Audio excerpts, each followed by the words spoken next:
Bien, mais donc nous allons débuter ce grand tour, un grand tour avec l'ambiance pas habituelle, parce qu'en fait c'est un réenregistrement vu des situations techniques qui n'avaient pas été optimales.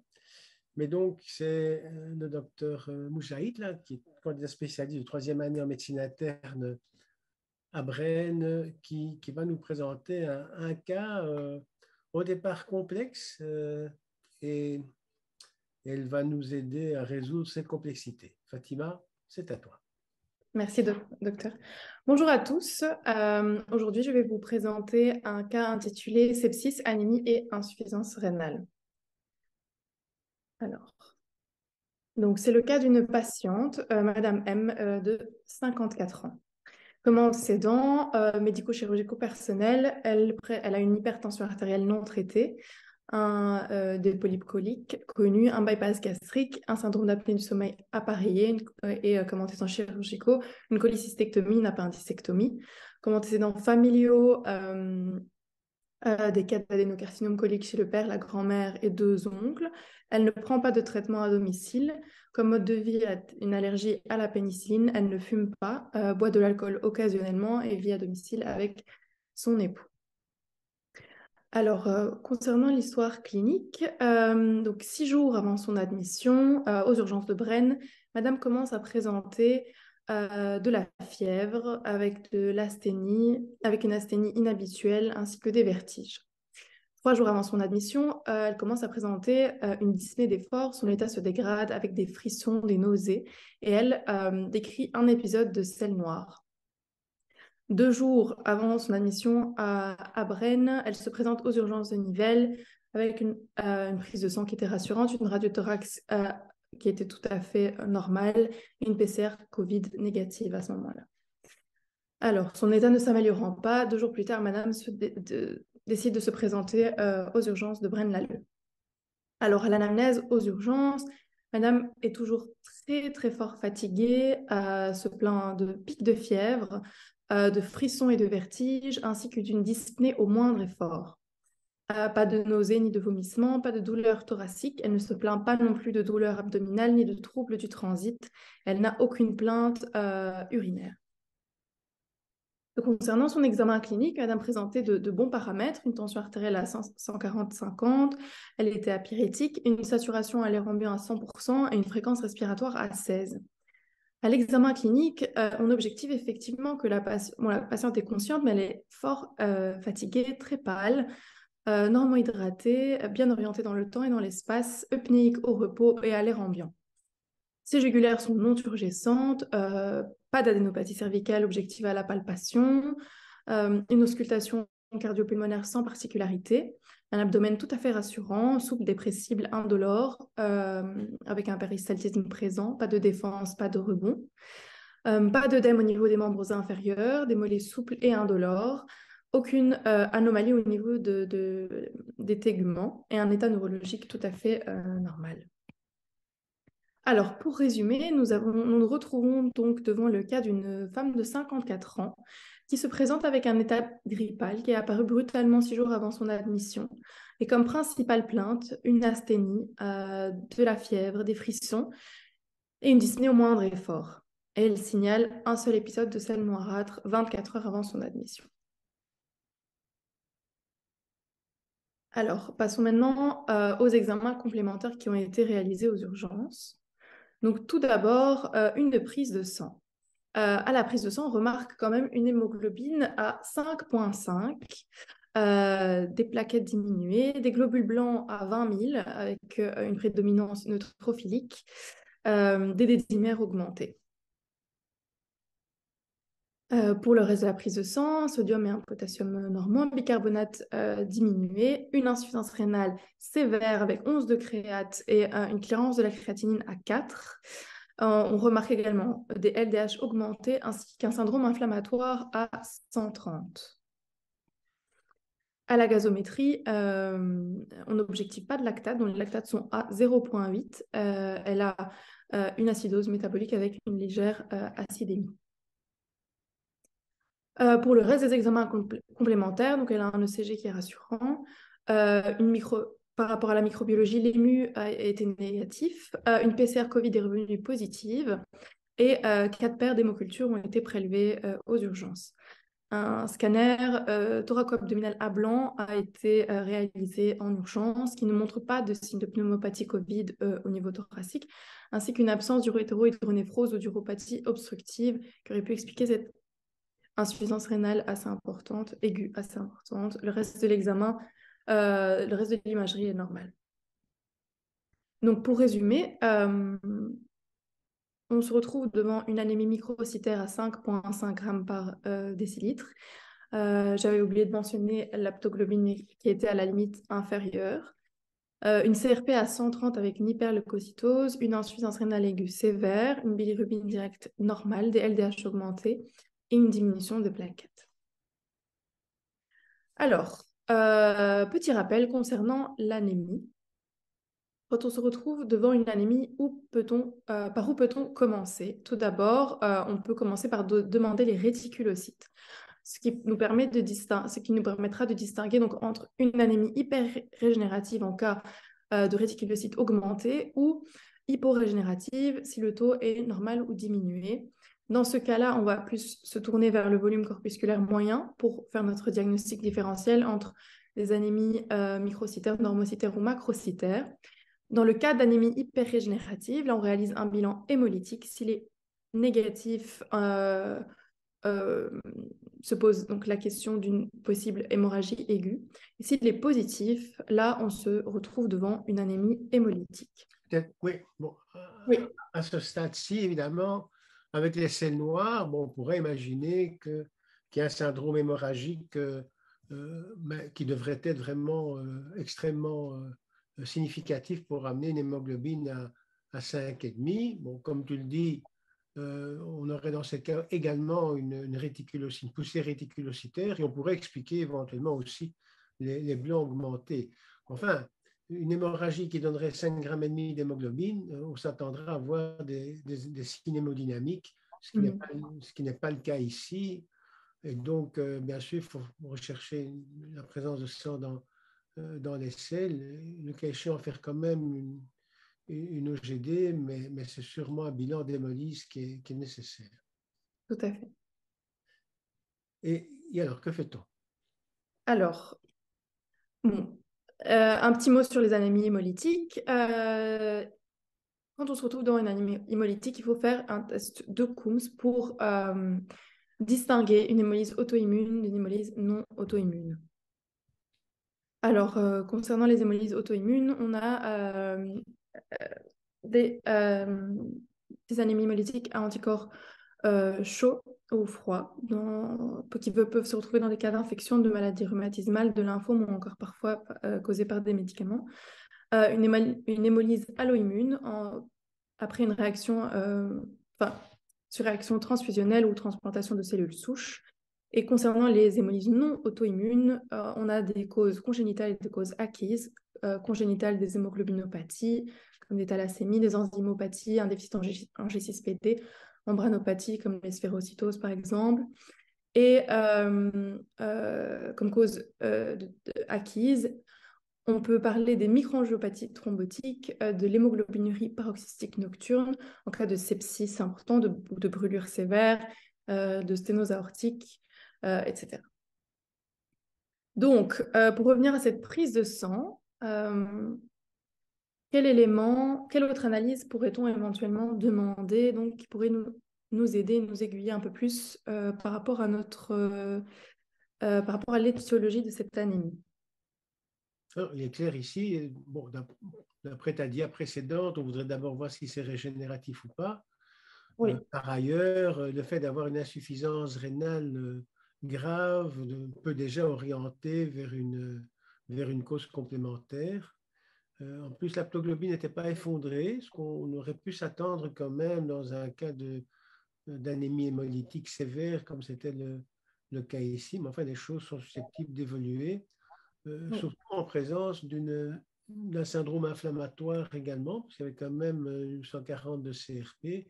Et l'haptoglobine fait partie, entre autres, des des substances qui augmentent en cas d'inflammation. Donc, on pourrait imaginer que l'haptoglobine aurait été supranormale à cause de la problématique inflammatoire et donc elles ne sont pas totalement effondrées, un peu comme s'il y avait une réserve d'haptoglobine due à l'inflammation. Mais donc, ça pourrait en tout cas sûrement être compatible avec une anémie hémolytique. Et sans déflorer la suite, il est clair qu'avec une insuffisance rénale sévère plus une anémie hémolytique, ben, il faut penser à une microangiopathie thrombotique. Mais enfin, on verra, c'est peut-être pas ça. Donc, l'analyse qui nous a aidé par rapport au diagnostic, c'est le pourcentage de schizocytes qui est ici de 3% au niveau du frottis sanguin avec la présence d'acanthocytes qui ont été observés. Donc, ce sont les schizocytes sont des fragments d'hématie qu'on retrouve justement dans des cas d'anémie hémolytique. La norme, normalement, est en dessous de 1%. Donc, à ce stade-là, les hypothèses diagnostiques, justement, c'était discuté avec les médecins des soins intensifs et les médecins des urgences. Donc là, ils sont restés sur deux hypothèses à ce moment-là, mais surtout un peu plus en faveur tout de même d'une microangiopathie thrombotique. C'était soit un sepsis sévère, vu le contexte infectieux, la diurèse quand même, la patiente était anurique à ce moment-là, les plaquettes diminuées, la pyrexie, l'augmentation de la créatinine, ou là on se penche plus quand même vers une microangiopathie thrombotique, vu l'anémie hémolytique, l'insuffisance rénale aiguë tout de même qui est sévère. On rappelle qu'il n'y avait pas de signes de choc ni à l'examen clinique. Les paramètres étaient bons et les lactates étaient tout à fait normaux au niveau de la gazométrie, ainsi que la présence d'une thrombopénie.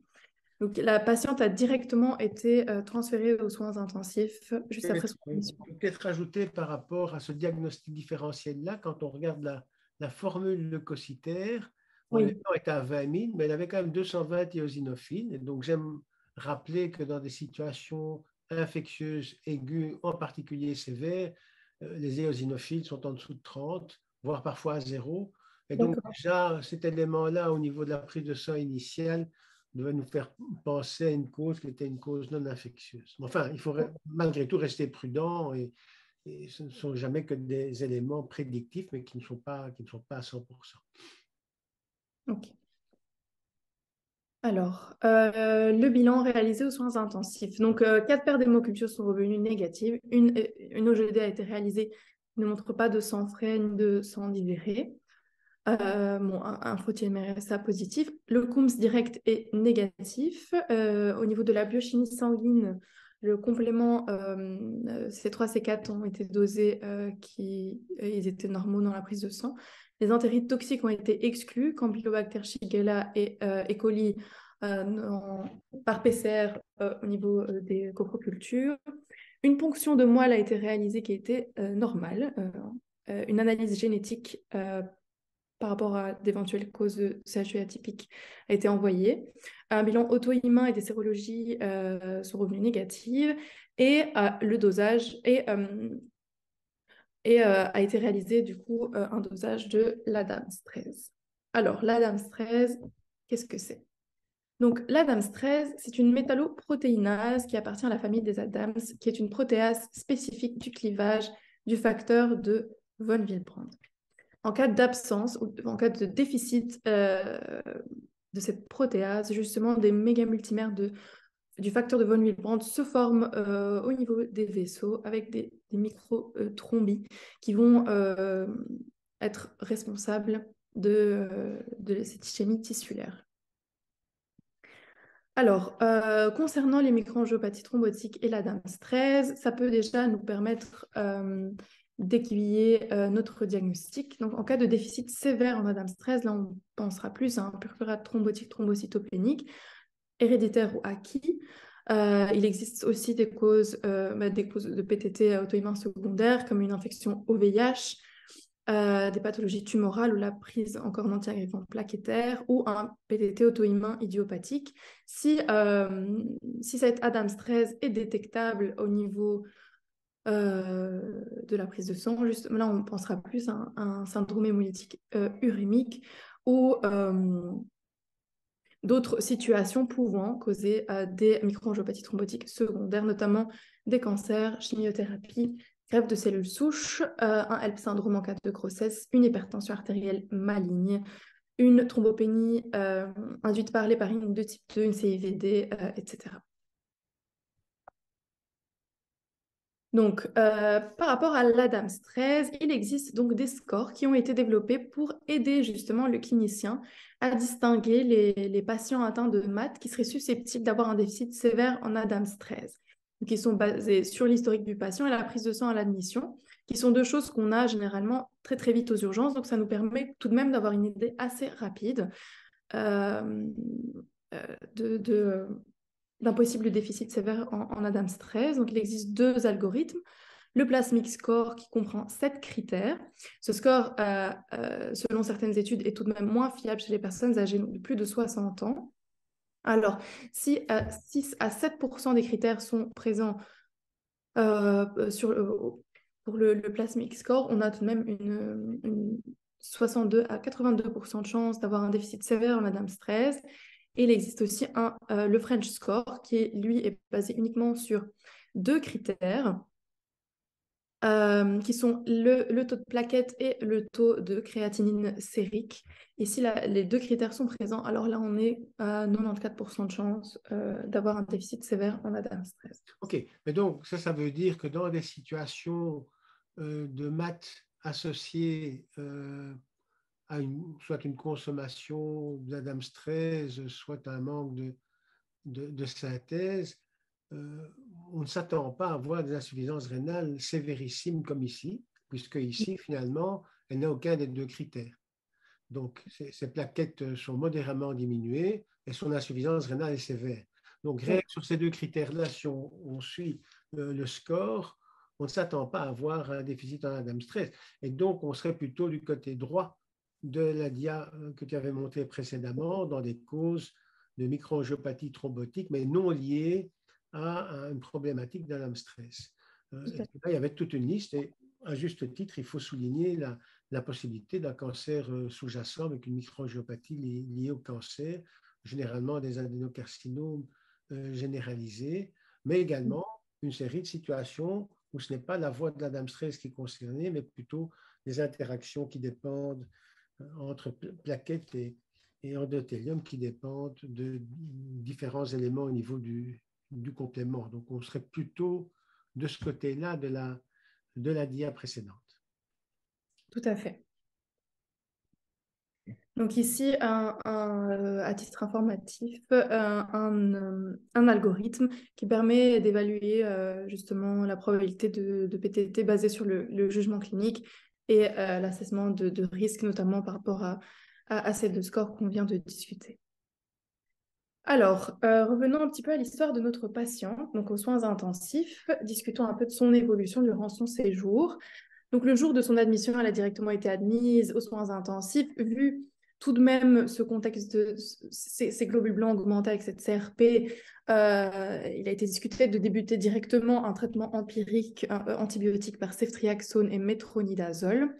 Les médecins ont discuté avec les néphrologues qui, à ce moment-là, ont seulement proposé de débuter une réhydratation et de commencer une thérapie de remplacement rénal si jamais la patiente reste anurique. Donc, le lendemain, c'était toujours le cas, ce qui a été débuté.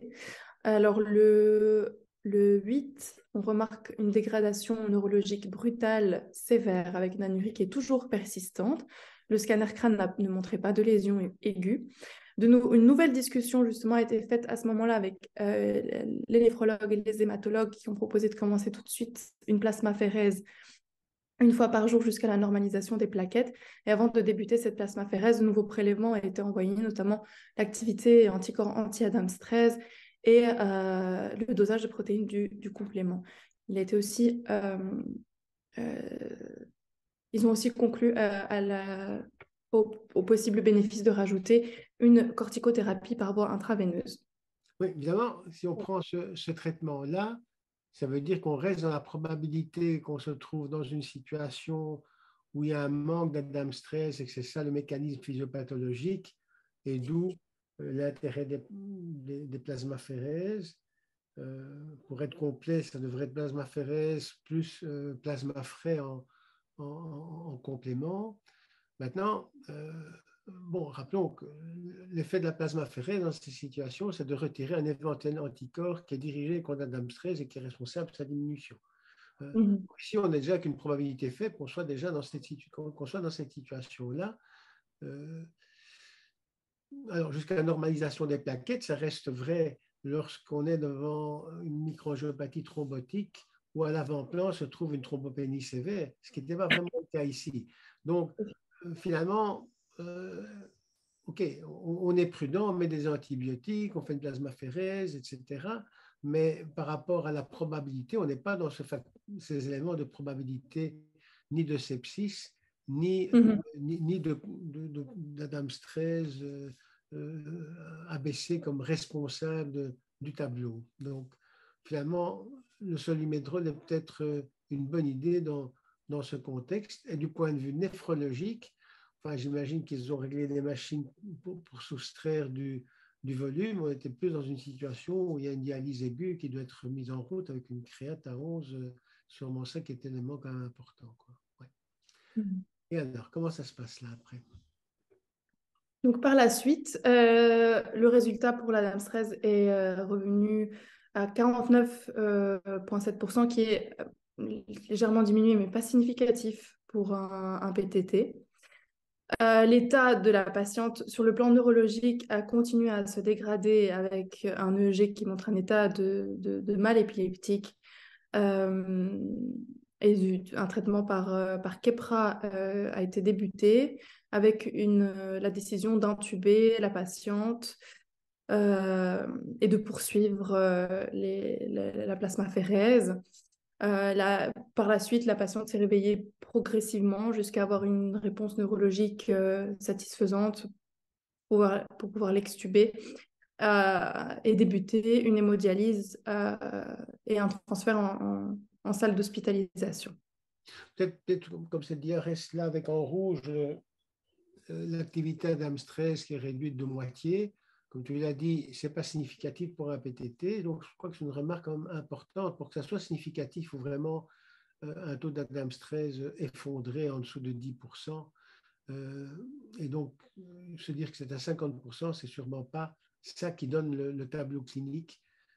Donc là, ça confirme finalement le score pré-test dont tu avais parlé. Donc, on ne s'attendait pas à avoir un déficit important en Adams-13 et c'est le cas ici. Oui. Donc, bon, alors on va commencer à la dialyser. Je pense que c'est une bonne idée puisqu'elle ne récupérait pas sa fonction rénale. Donc, petit point théorique justement sur les microangiopathies thrombotiques. Alors, les microangiopathies thrombotiques, qu'est-ce que c'est? Donc, c'est tout d'abord un syndrome regroupant plusieurs pathologies qui associe anémie hémolytique mécanique avec la présence de schizocytes incomptes négatifs, une thrombopénie périphérique ainsi qu'une défaillance d'organes. On parle principalement de deux formes, le purpura thrombotique thrombocytopénique PTT et le syndrome hémolytique urémique SHU, soit typique, donc secondaire à une infection à Escherichia coli entéropathogène, ou atypique ou CMTMA. Je développerai ça un peu plus tard. Petit rappel qu'il y a également d'autres causes de MAT secondaires.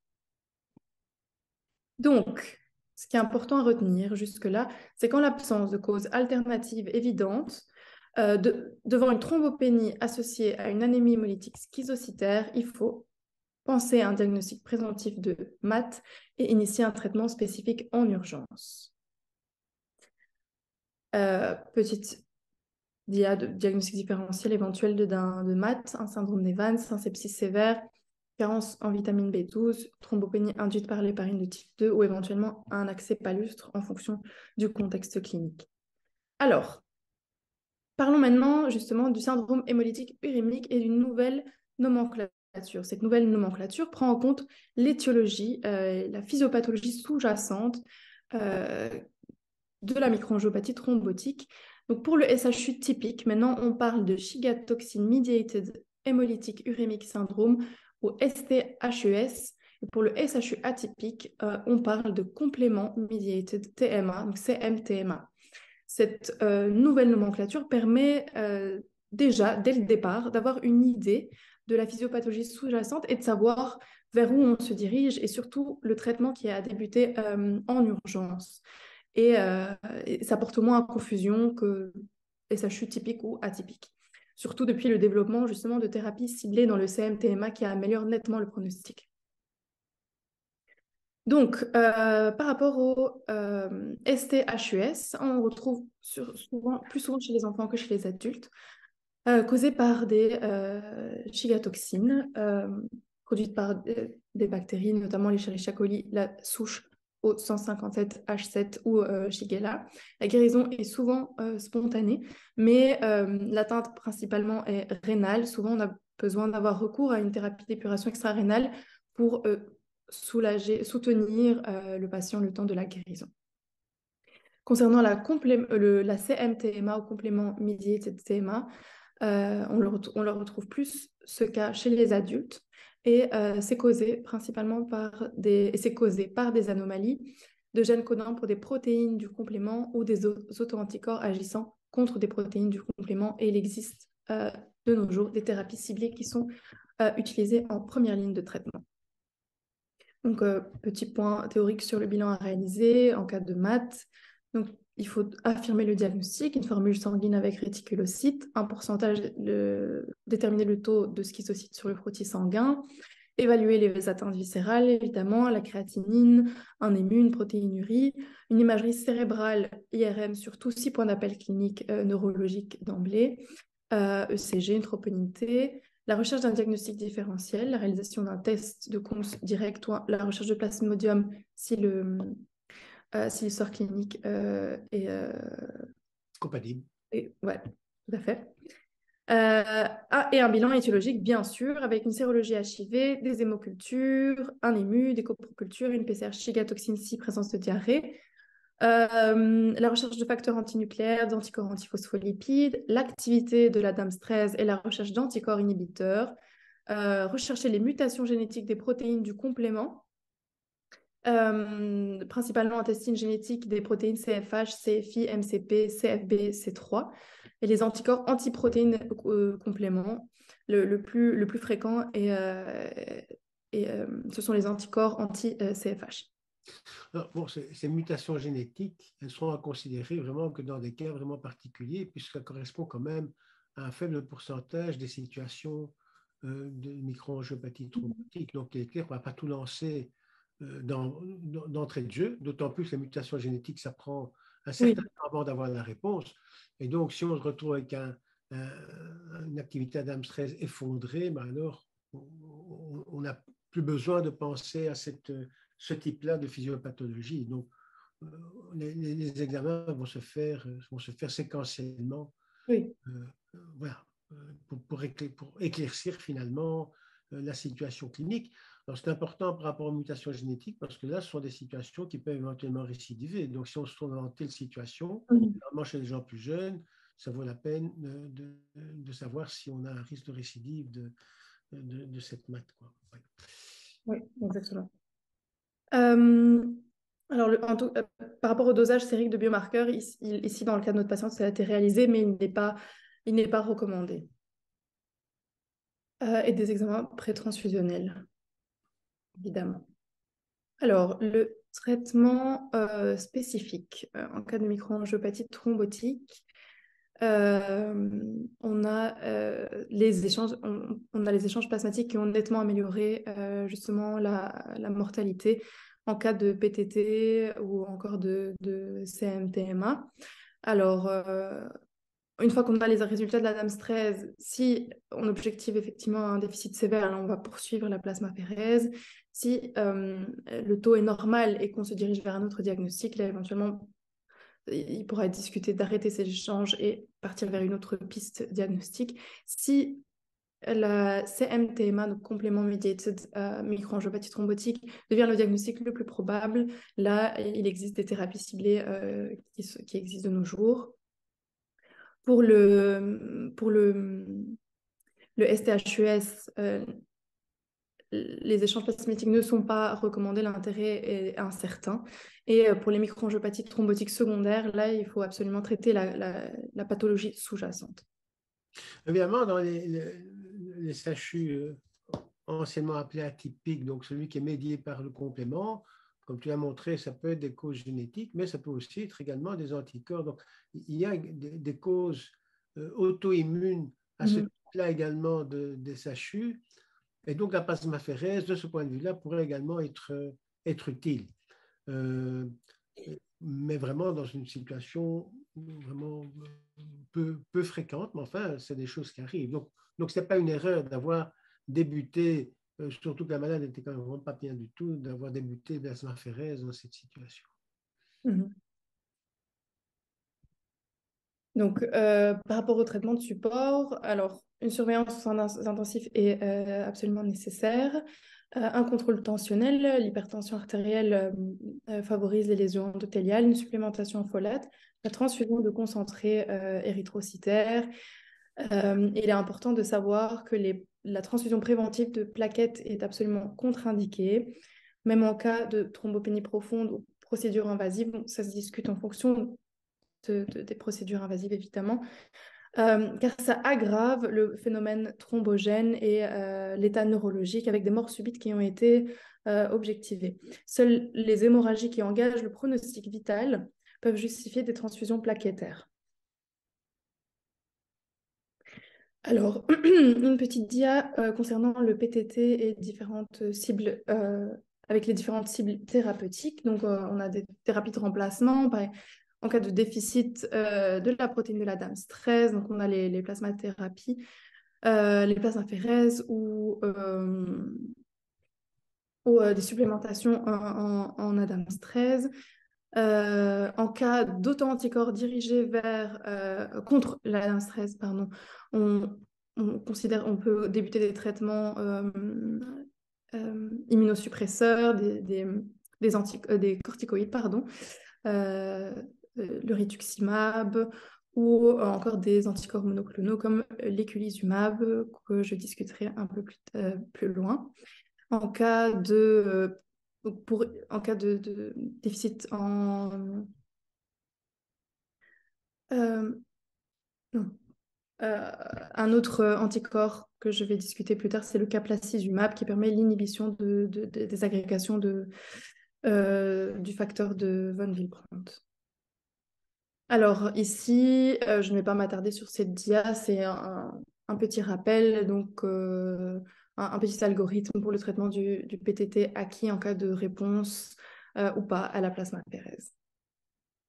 Alors, voilà, c'est un tableau assez intéressant qui permet de faire un récapitulatif justement qui regroupe plusieurs pathologies qui peuvent causer des syndromes de microangiopathie thrombotique.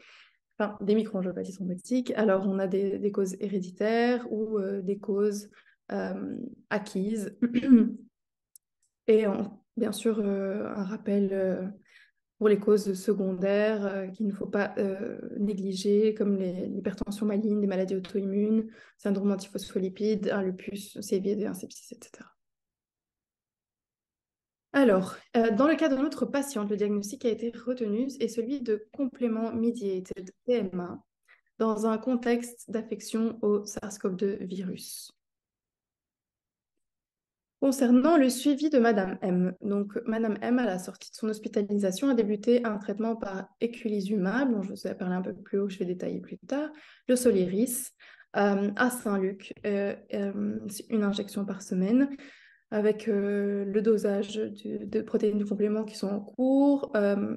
Là, jusqu'à ce jour, l'analyse qui a été répondue pour le moment est celle des anticorps antifacteur H qui sont dans les normes.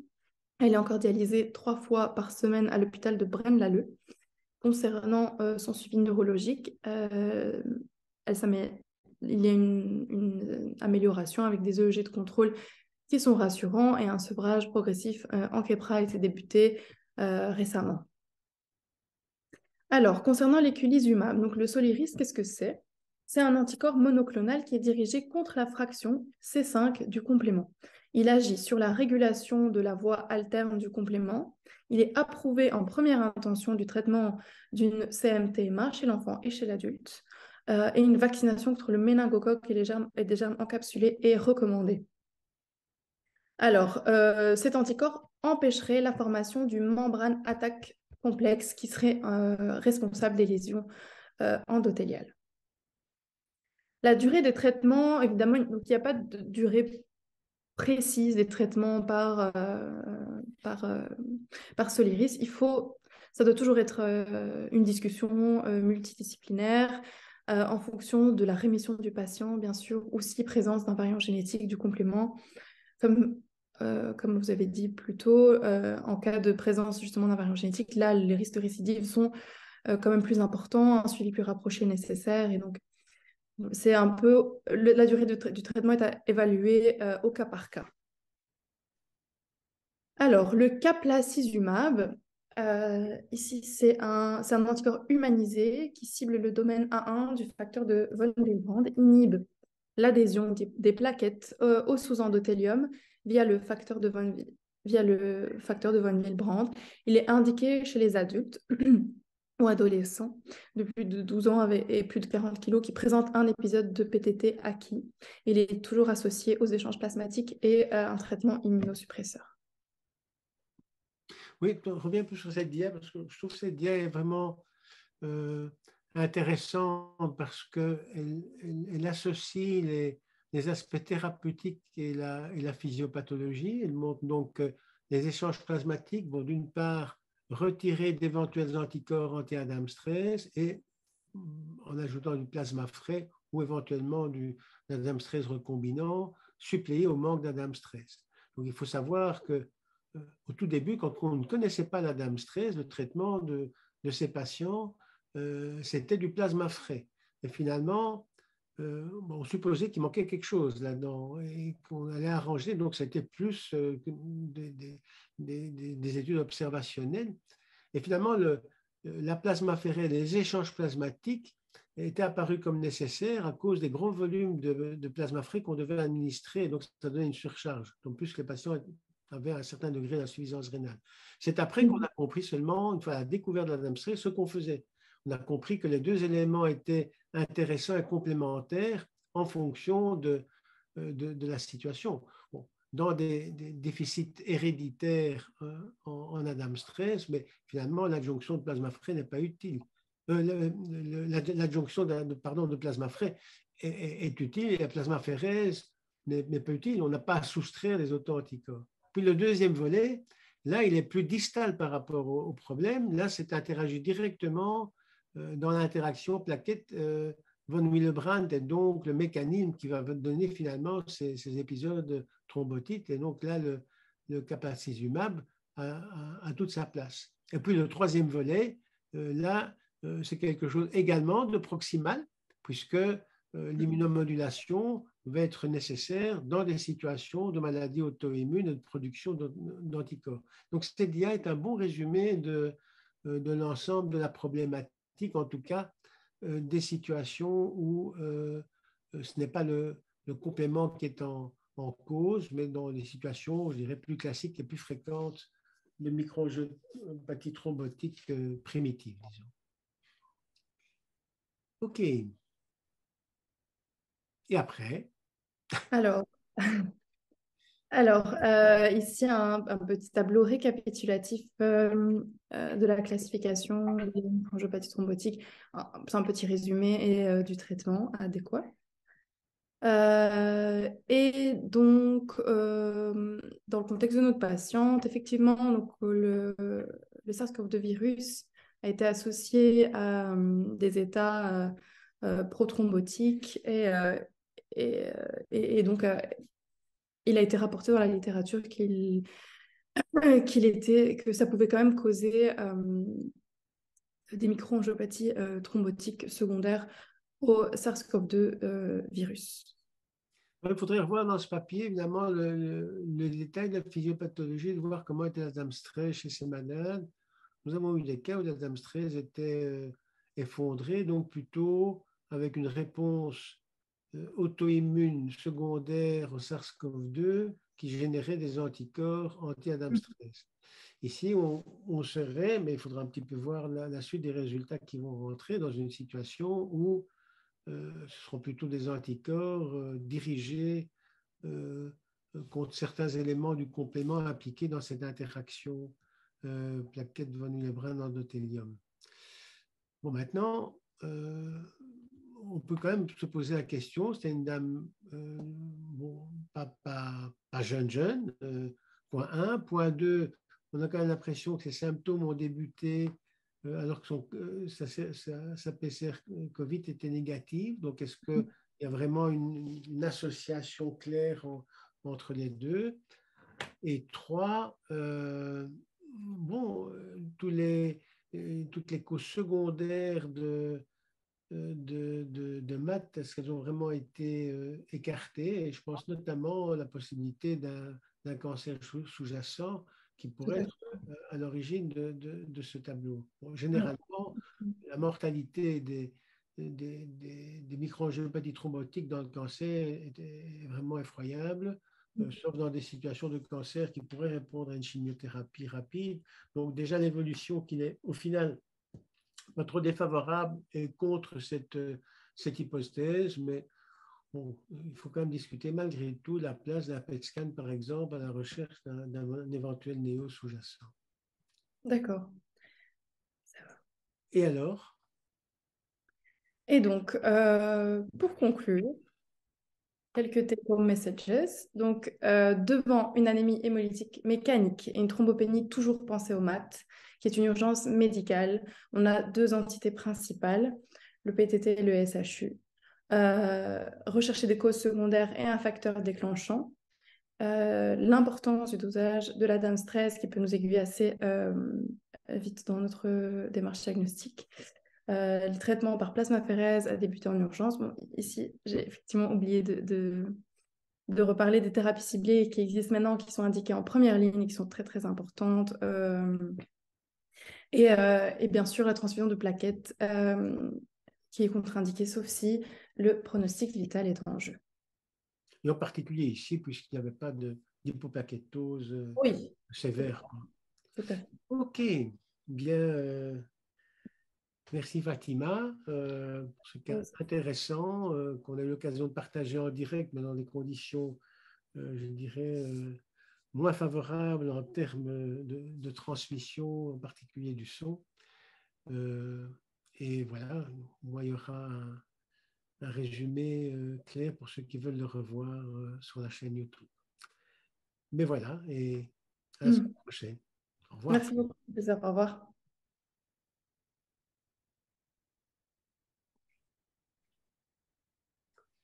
Alors, où est-ce que j'arrête l'enregistrement?